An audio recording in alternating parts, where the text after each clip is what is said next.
Welcome back to Driven to Compete channel. If this is your first time on the channel, please hit that subscribe button to stay up to date on all the latest videos. Today's project is going to be the Evo R here. We are going to be doing a number of videos. The first one's going to be a mud flap installation. But before I do that, let me just do a quick walkthrough of what I've done to the car so far. So, here we have it. Paint correction, as you can tell, or maybe not tell in this garage, but it has been completed. The car came out gorgeous. So in addition to wet sanding and a lot of buffing, I've gotten to a point here where I've multiple steps in the buffing process to get through from a wet sand of the hood because of clear coat damage from bird droppings to a compound, and then of course a less abrasive compounding until we get to a point where we're just removing a lot of fine scratches and swirls. I like the product VSS from Chemical Guys. I utilized that, and then I went ahead and I put a coat of their paint sealant. I think it's called Jet Seal. Like that product as well. And then I will top coat. I've started top coating it with Carnauba. So where we're at is right here. It's on the lift today because I do want to install some mud flaps that I bought. And like I said, in addition to paint correction, went ahead and I put my all-weather mats in from my GTI. The only complaint I have is you know, they do look dirty when you get in and out, even though there's really just dust on the bottom of your shoes. But I went ahead and I did that. Of course, I put the Instagram on the car. I went ahead and I put the Driven to Compete logo on the back. It already had a mini wing on it. I went ahead and I put the license plate cover with the German colors. I thought that was cool. And they had stolen the valve stand caps. So I went ahead and I ordered some here with the R logo. I am going to go ahead and show you what I bought today. These came in the mail actually the other day, but I'm going to install them today. And you can see here 15 through 17 MK7 Golf R. I did check on Rallyarmor's website, and the 7.5 that they're saying that occurred midway through 17 through 19 currently is a different, slightly different design. So make sure you pay attention to what you're buying on their website because both show up. But here you can see I went with the black and the silver because the wheels are silver, and I went with these because I was surprised to find out that they don't make an OEM for these cars from Volkswagen. I called Volkswagen because I had OEMs. If you haven't already seen the video, there's one uploaded on installation on my 18. So yeah, they tell me they don't make them, that they didn't make enough Golf Rs to warrant making an OEM accessory. So stay with me, and I'm going to go through the steps on how to install these guys on here. Okay, so I've opened up the kit, and I want to show you this. Just like I pointed out, will not fit the standard Golf or GTI, but the steps are going to be very similar. So if you have a newer model, these should be very close. So I ask you to pay attention. There's a lot of hardware comes in the kit, okay? And so I think that what you want to do is you want to especially pay attention to how they're referring to the screws, and you know, all that. So they even tell you a T25 Torx bit, 7/16 wrench, Phillips screwdriver, blah blah blah blah blah.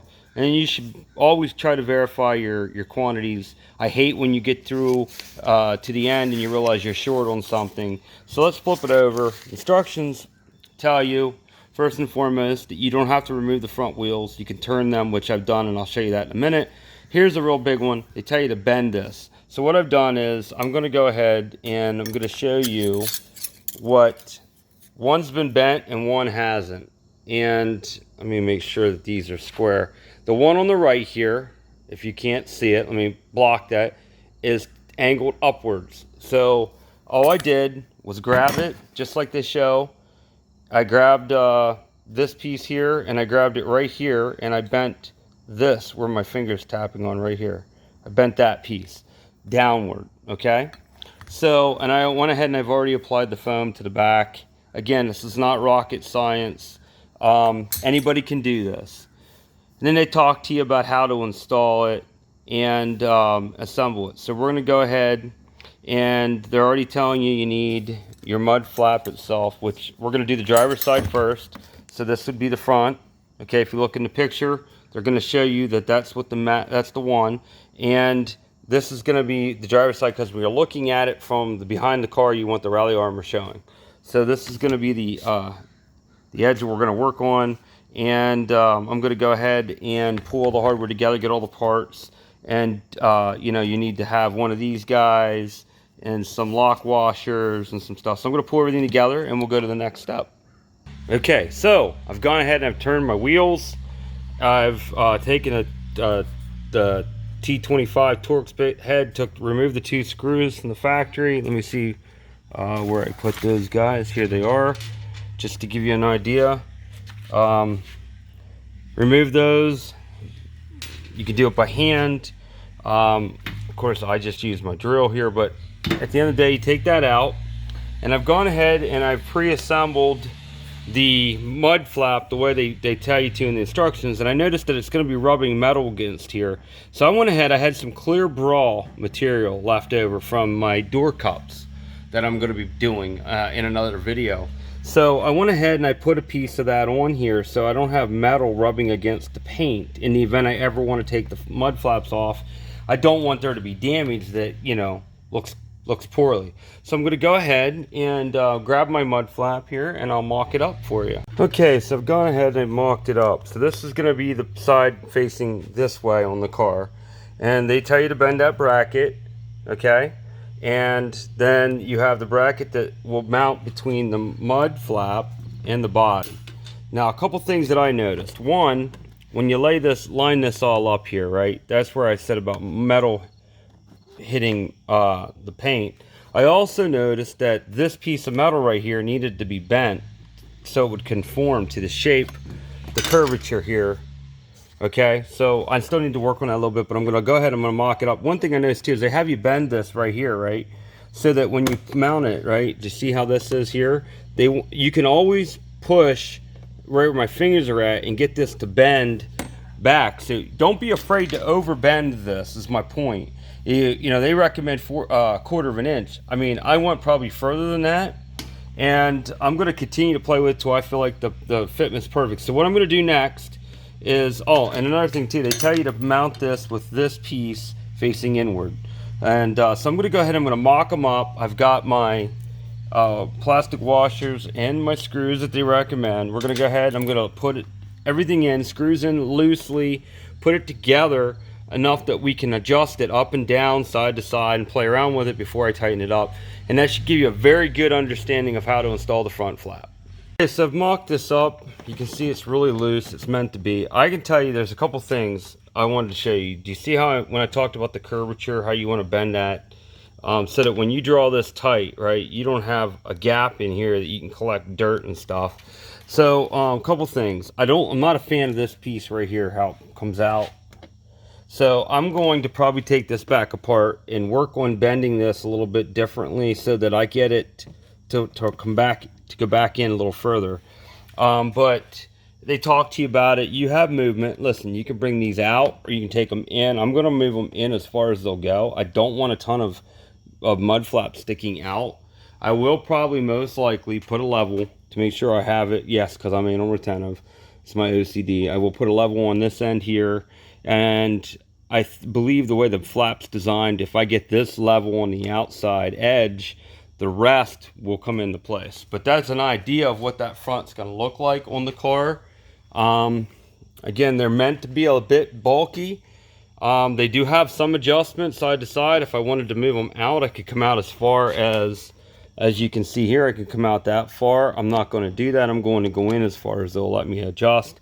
So I'm going to work this a little bit, and once I figure out proper placement, I will show you what I did. Okay, so here's where I'm at. I went ahead and I did a bend right here. Okay, you can see that.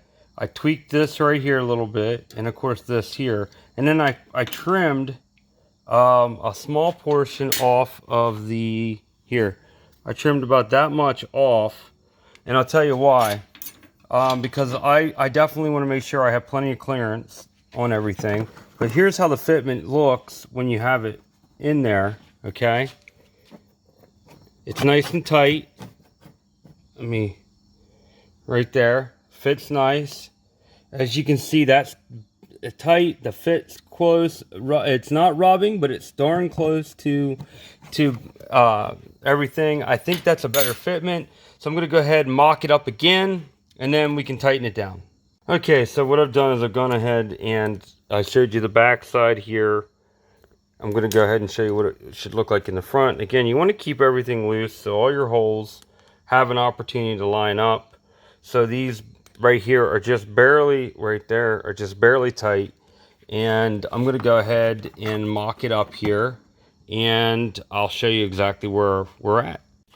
Okay, so I've got these together, and you can see how that looks. And just to prove to you the point, right there you go, top bubble. So they are on their level. You still have a little bit of a bulge right here, but that's just because of the way the material's made.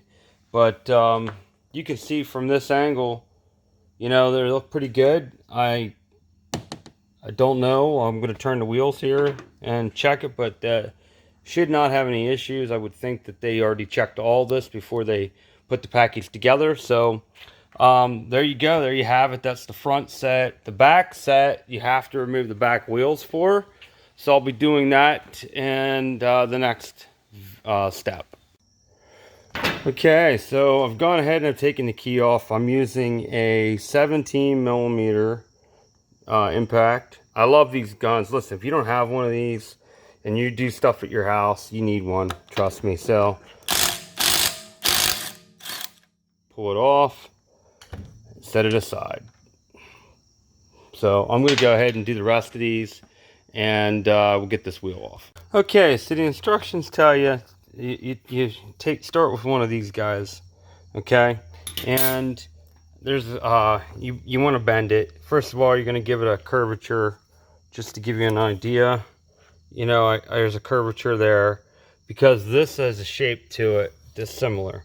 And then I went ahead, they tell you not to, but what I noticed is when you don't do that, then the mud flap would stick out like that. So I went ahead and I bent this so that when it's in here, right, it's flush.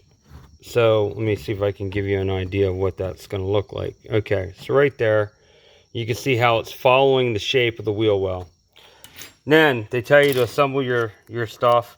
You have some long screws with a little washer, and they're going to go on the two corners here, and then they have a short screw, stainless, that you put with a washer, and then they have you put these, they have you assemble this. Foam goes on there inside, so it's pressing against here. And so at the end of the day, that is going to have hardware running through it and such.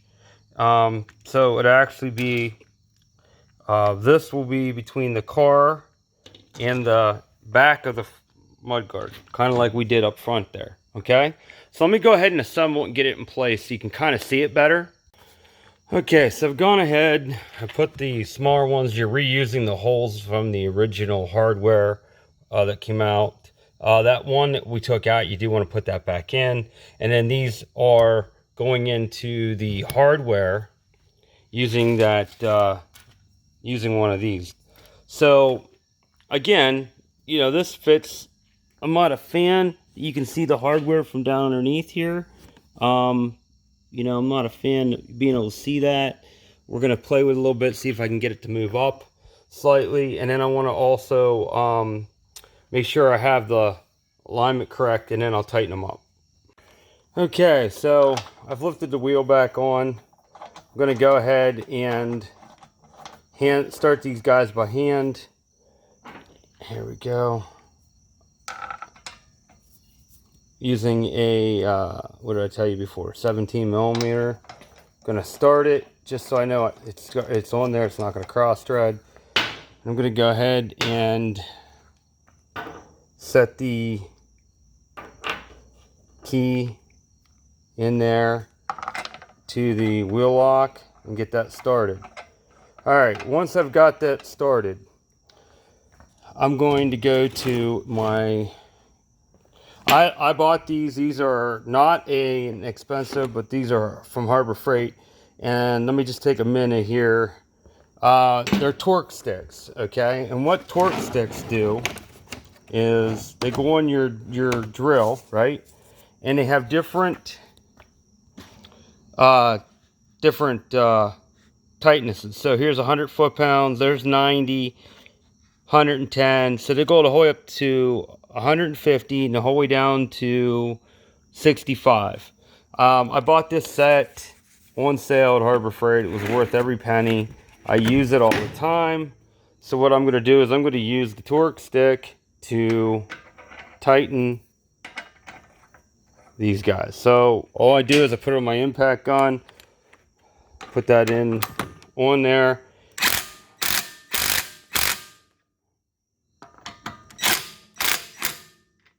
Again, I'm just going to go around. I'm going to snug it up first.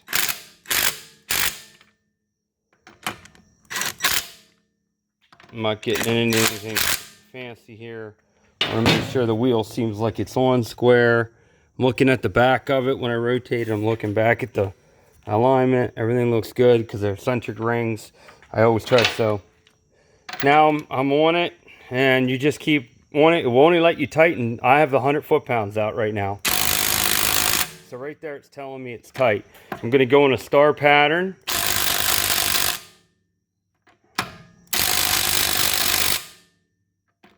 Now, before this drops, I'm going to pull it off.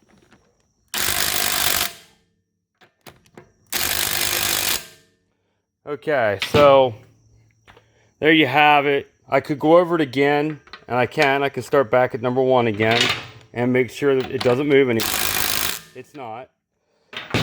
So you don't want to over tighten. I did not look in the book. I do not know what it recommends. I always go with 90 or 100 unless it's my big truck, and I typically go to 120 on those.